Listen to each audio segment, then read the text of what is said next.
Pernah nggak sih ngerasa kalau pasar saham belakangan ini kayaknya terlalu bagus untuk jadi kenyataan? Ternyata kamu nggak sendirian. CEO dari bank terbesar se-Asia Tenggara baru aja ngasih peringatan. Dan ini kayaknya kita semua perlu dengerin baik-baik. Hati-hati ya, ini pasar lagi overheat. Kedengerannya simple ya, cuma beberapa kata. Tapi kalau yang ngomong ini adalah orang yang megang dana triliunan dolar, ini bukan sekedar saran biasa. Ini adalah sinyal serius yang nggak boleh kita cuekin. Nah, kita masih ke bagian pertama. Siapa sih raksasa yang ngasih peringatan ini dan kenapa omongan mereka itu penting banget buat kita perhatikan? Iya kan, banyak banget yang ngomongin pasar. Analis, influencer, semua punya pendapat. Tapi peringatan kali ini tuh sumbernya beda, bobotnya beda. Yuk kita lihat seberapa besar sih skala pemain yang satu ini. Oke, lanjut. Kita lagi ngomongin DBS kan? Seberapa besar sih bank ini? Coba kita bedah bareng-bareng. Jadi, ini dia pelakunya, DBS, singkatan dari Development Bank of Singapore. Ini bukan sekedar bank lokal biasa loh, mereka ini ibarat jangkar keuangannya seluruh kawasan Asia Tenggara. Oke, biar kita kebayang skalanya, gimana kalau kita bandingin sama jagoan-jagoan di kandang sendiri?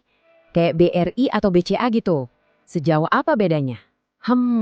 Jawabannya mungkin bakal bikin kalian kaget. Wow, lihat deh perbedaannya. Ini bukan cuma lebih gede dikit ya.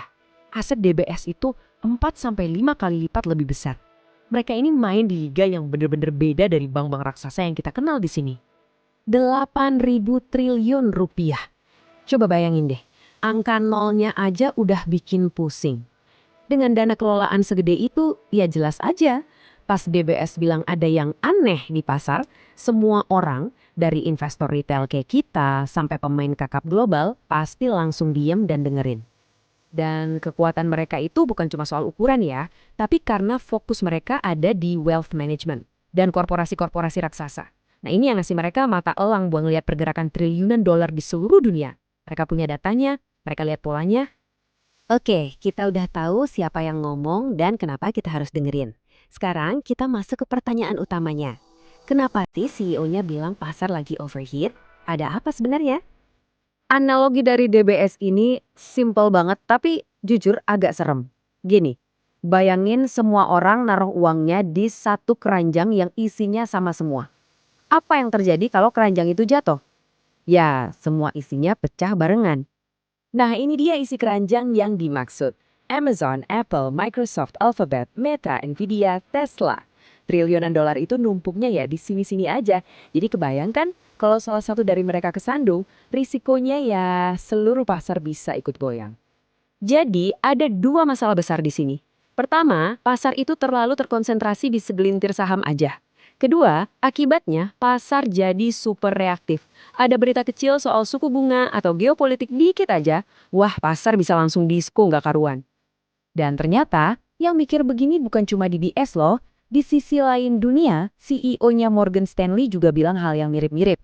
Siap-siap aja deh buat koreksi 10-20%. Nah loh, kalau dua raksasa keuangan udah satu suara kayak gini, kita kudu lebih waspada. Oke. Peringatannya udah jelas banget. Terus, artinya kita harus gimana? Panik? Jual semua aset? Atau ada cara lain buat ngadepin ini? Ada lagi nih analogi yang bagus banget buat ngegambarin kondisi sekarang.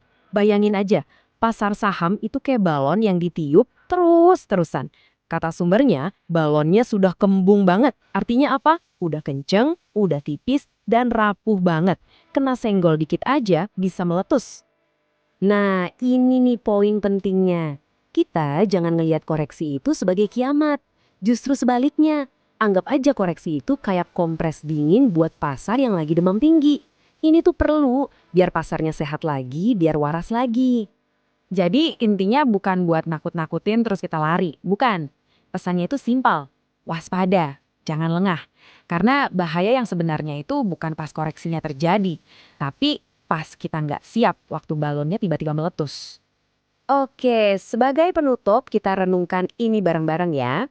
Peringatannya udah ada, datanya udah kelihatan. Jadi pertanyaannya sekarang itu bukan lagi apakah koreksi bakal terjadi, tapi kapan.